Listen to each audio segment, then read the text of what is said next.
Salut à tous mes professionnels ambitieux, j'espère que vous allez bien. Dans la vidéo d'aujourd'hui, nous allons parler de comment refuser une promotion. What?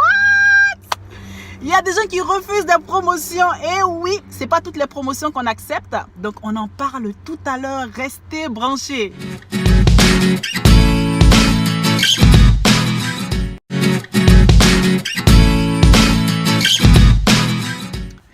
Bien sûr, quand on entend qu'un collègue a refusé une promotion, ça paraît très absurde, mais cela est possible parce qu'on n'accepte pas les promotions juste pour en accepter. Alors, qu'est-ce qui peut emmener une personne à refuser une promotion? Tu refuses une promotion soit parce que tu te rends compte ou bien tu sais intérieurement que ce nouveau poste qui t'est offert vient avec beaucoup de responsabilités que tu ne seras pas capable de bien gérer.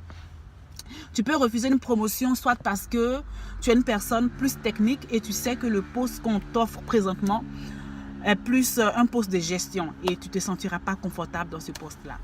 Tu peux refuser une promotion parce que tu te rends compte que ce nouveau poste va empiéter sur ta balance vie perso et travail.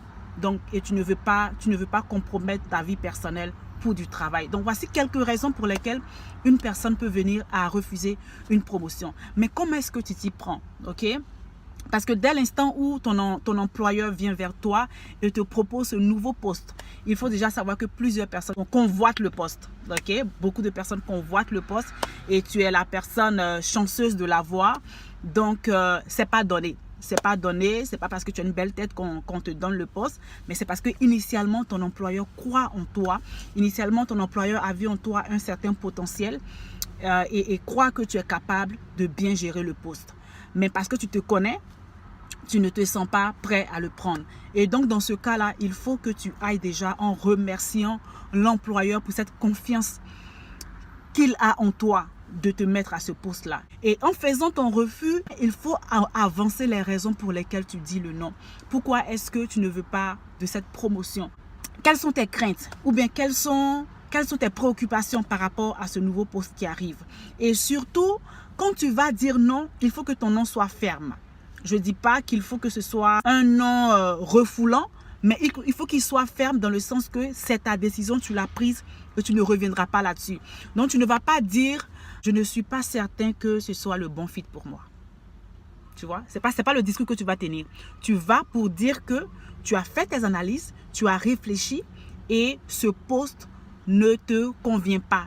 Tu ne seras pas à même de combler les attentes qui sont rattachées à ce poste. Donc, il faut que tu sois ferme sur ta décision. Ta décision est déjà prise. Tu n'es plus dans une zone de doute. C'est pour cela, préalablement à cette rencontre, pour dire que tu refuses cette offre, cette promotion, il faut que tu demandes un certain temps de réflexion.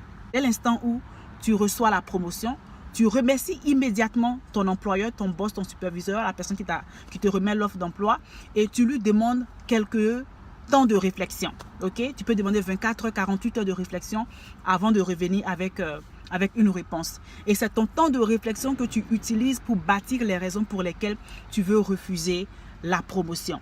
Quand tu rentres en réunion avec ton boss, c'est là que tu vas avancer ces raisons. C'est là que tu vas remercier et tu vas avancer les raisons pour lesquelles tu ne te sens pas capable de tenir ou bien de mener à bien ce nouveau poste. Et la dernière chose, c'est qu'il faut réellement démontrer ton intention par rapport aux promotions à venir.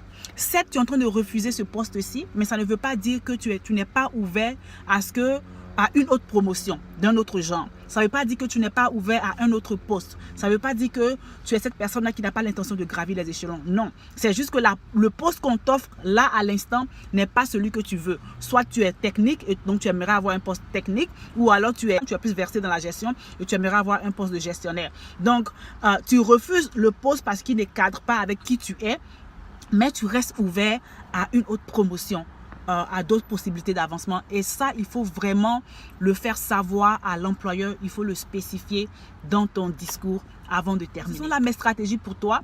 Si tu reçois une promotion et que tu n'as pas l'intention de l'accepter, à l'instant, tu remercies ton employeur, tu demandes quelques temps de réflexion, tu utilises ton temps de réflexion pour bâtir les raisons pour lesquelles tu refuses le poste. Tu vas en entretien avec ton employeur, tu leur apportes les raisons de ton refus et à la fin, tu démontres ton intention d'être ouvert à toute autre possibilité d'avancement au sein de l'organisation. Si cette vidéo te plaît, je t'inviterai à liker, à partager.